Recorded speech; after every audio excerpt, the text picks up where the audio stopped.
I've always thought that infidelity sounds like a whisper. Not like a gunshot, not like a loud argument, but like an almost inaudible movement of air behind you, which somehow makes the back of your neck feel cold. My name is Valentina.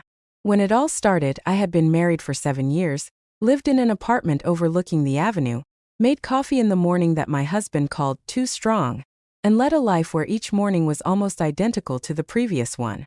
It was a life of ordinary stability. And yet, somewhere between "how are you" and "call the electrician," there was an empty pocket of silence, a place where someone's hand could fit comfortably. The electrician, by the way, never showed up. But one rainy evening, as I was running out of the subway, I dropped my phone in a puddle. When I picked it up, I saw a stranger's hand, confident and quick, helping me wipe the screen with a handkerchief. "There's nothing you can do for a wet phone," he said with a smile. "But your phone case is a bold color." The case was orange like the peel of a tangerine. His name was Anton. After that, we ran together under a canopy as it was raining heavily, and we stood side by side, listening to the sound of water hitting the tin roof. For some reason, I felt like we had already met, as he had a calm gaze that made it easy to hide anything you didn't want to show. We met again by chance. In the same area, at a coffee shop where they make a great raff. Then it was, "Let's exchange numbers, you still need to check if the phone is alive." Then on Saturday at the gallery opening, I went because it was a way to pull myself out of my 8 identical mugs on weekdays. I looked at the paintings, at the people, at their laughter, and listened to Anton talk about how he loves bridges. Stone, iron, suspended. He said that bridges are honest things, they either hold up or they fall down. I didn't realize at the time how unforgivably simple that was. The first time I lied to my husband was on Wednesday, when I told him I was going to be late at work. There was nothing special about the café where Anton and I were sitting, and the room was unremarkable, smelling of bedding and someone else's shampoo. Instead of remembering the touch, I remember the sudden silence that enveloped me. Not the terrifying emptiness, but the softness of a blanket. My own voice sounded uncharacteristically vibrant. I'm not justifying myself. Just, to be honest, I've been living on tiptoes for a long time, trying to be light, comfortable, not afraid to scatter dust, not disturbing anyone. That evening, I took a full step. A week later, there was a letter in an envelope with no return address under the wiper of my car. Inside was a photograph. Me and Anton walking out of the building, our feet in step, my hand in his. And a note. "One more night like this, and your husband will receive the links." The paper was thick, and the photo paper was not cheap. Someone had spent money and put in effort. And they knew the time and place very well. I drove around the ring for a long time, not daring to turn anywhere. My stomach was cold, as if a whole glass of water had been spilled there. When I finally arrived home, my husband, Igor, was sitting at the table with his laptop. He always sat like that. Straight, focused, clicking on the keys like the beads of a rosary. He looked up at me and said, "Val, I have a meeting tomorrow, and there's a problem with the contractor, so I need to intervene. You're late. Is everything okay?" I said, "Yes, it's okay." And then I realized that it wasn't. The next day I called Anton. We met in the park. Leaves covered the paths, and a dog on a leash was desperately trying to catch a bird. "Someone knows," I said. "Someone was photographing us." Anton looked at me for a long time. Then he nodded. "So we were too careless." He suggested that we take a break, and then added a phrase that made my hands tremble. I didn't expect it to last long. He said it casually, as if we were discussing a ticket to Vladimir. I looked at the white band on his wrist, where he hadn't worn his watch for some reason, and thought, well, that's how it is. I wanted to fight back, say something hurtful, but instead, I nodded and walked away.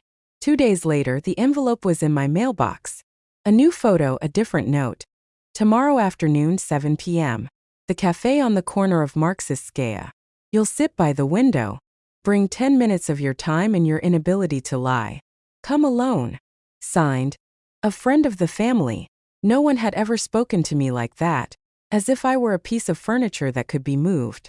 I sat on a stool, looking at those black letters, and I felt someone trying on a hand for my heart. It fit. I came. I can't not come when someone calls me in that voice. The café smelled of pastries, and the kettle on the counter made a noise like a boiling aquarium. A man in his mid-40s, wearing an overly expensive jacket, sat by the window. He had the fingers of a pianist and the smile of a notary. "Valentina," he said, "let's not make a big deal out of this." He pulled out a tablet and showed me photos, some of them so close that I could see the wrinkles on my cheek, as if the photographer were lying in my hands. And a short video. Anton and I laughing in the elevator, me fixing my hair, him looking at me. This pink rectangle of the elevator, no way to retreat. "Who are you?" I asked. My voice was steady. "Oleg," he said. "Your husband's partner. From the future tender for the reconstruction of the park. I came to help you and your husband not make a mistake."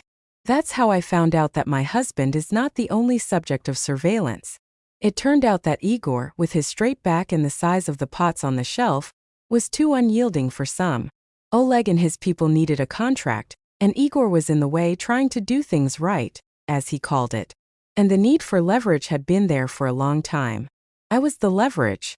"You understand," said Oleg, stirring the sugar with a spoon without looking up, "that if Igor sees these materials, he will leave, destroy everything, and possibly leave the project altogether. We don't need that. You don't need that. You need to keep things quiet. I need him to sign. Let's keep the family together. Help him make the right decision. You want him to be happy, don't you?" It was a subtle move. My mistake was already a tool. He was acting as if he was doing me a favor, and in a twisted logic, he was actually offering me a solution. All I had to do was bring the document to Igor. Advise him, convince him, and gently nudge him in the right direction. And then someone would forget about the photos. I wanted to laugh and cry at the thought of how easily strangers could rearrange the furniture in my life, and I was willing to remain silent to avoid waking up the neighbors. When I left the cafe, it was raining. I stood under a canopy and thought that bridges aren't always honest. Some lie while you're walking on them, and they fall when you're already in the middle, when you're about to see the other side. Anton found me himself. I received a message. "We need to talk." We met on an empty embankment. The wind dragged bags across the asphalt like clumsy white birds. "I thought you wouldn't come," he said. "Did they come to you?" "Who are they?" I asked. Anton looked away. "I was supposed to be background, a casual acquaintance." "I'm not casual. I was asked." He spoke quickly, breathlessly, like a guilty teenager. I listened and counted the rhythm of my own breaths, 1, 2, 3. He explained that he had been offered money, that it was nothing personal, that he hadn't planned for things to go this far, that at some point he didn't care. That really, yes. I stopped him. "Don't go any further," I said. "In fact, has already happened." I left. Wet leaves slid under my feet, and I wanted to fall into the water with them, become mud and disappear. But I didn't disappear. I went home, sat in the kitchen, and wrote a letter. It wasn't a tearful monologue, it was a 3-paragraph text. Fact, fact, fact. I wrote to Igor about everything.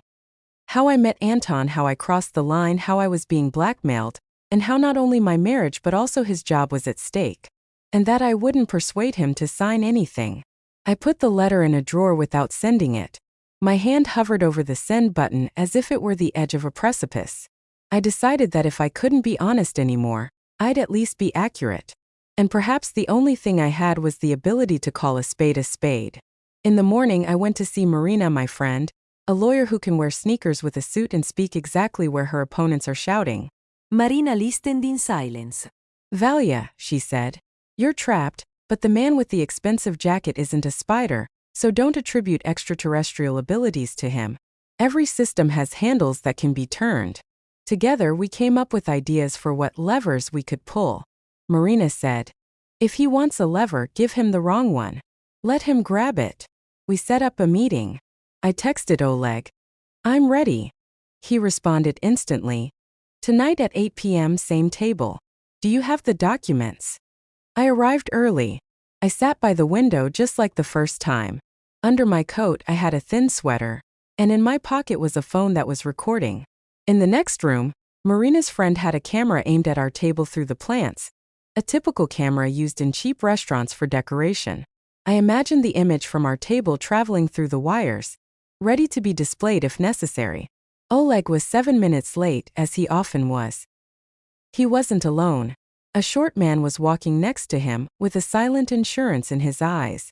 This explained a lot. I wasn't being let go, and I wasn't going to be. Well, Valentina, Oleg said. You're a reasonable person. Did you bring it? I took out the folder. Inside, it wasn't the document he wanted, but a printed draft with notes in the margins, written by Marina. A list of violations that the proposed scheme would lead to, with names, dates, and references to the codes. And at the top, a note. Give this to Igor. Let him know what I thought. I carefully turned the pages towards him so he could see. His eyes darkened slightly. What is it? He asked. It's an attempt to do everything right, I said. And now it's mine. I put a small flash drive on the table. Here is your correspondence with Anton. And one more thing. Don't worry, the copies are in a safe place. His fingers twitched but did not reach for the flash drive. He smiled too evenly.